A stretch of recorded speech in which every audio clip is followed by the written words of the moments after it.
Matapos makaranas ng malawakang power interruption ang Baguio City at Benguet sa kasagsagan ng pagbayo ng habagat, naibalik na ang supply ng kuryente sa ilang mga lugar. Pero halos hindi magamit nila Eugene ang ilang appliances nila sa bahay. Ang kuryente lang kasing pumapalo sa kanilang kontador ay umaabot ng 110 volts. Ang diskarte namin, ginagamit namin yung 110.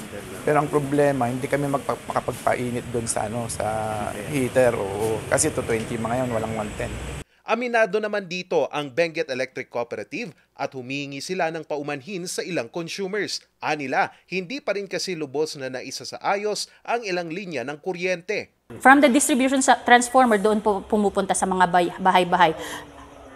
It's either tatlo, pwede rin po kasing dalawa.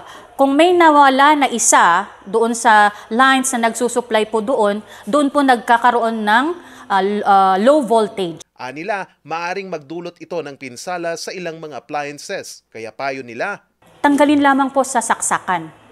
Pag meron naman po nakikita tayo na sparking lines, ibaba lang po natin yung ating mga circuit breakers. Ganun din po para to protect lalo na yung mga sensitive equipments natin. Samantala, wala pa rin kuryente sa ngayon ang ilang barangay sa Bakun, Kibungan, Sablan, Tuba at Baguio City. Pero ayon sa kooperatiba, mas gumanda na ang panahon para sa pagsasaayos ng mga nasirang poste. Ngayon po, 80 to 90 personnel ang nagsishifting po sa Beneco para po na mga linemen. Sinisikap pa rin ng ilang linemen na agad maibalik ang supply ng kuryente.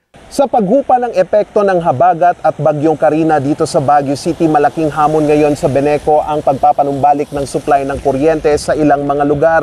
Ang mga lugar kasi sa probinsya ng Benguet hindi agad-agad mararating dahil pa rin sa mga naitatalang pagguho ng lupa.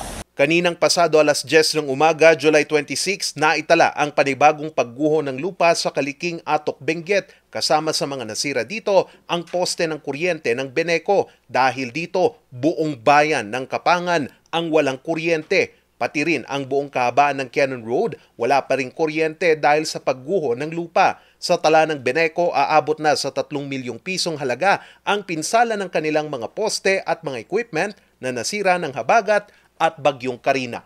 Charles Nicolimon para sa Luzon Headlines.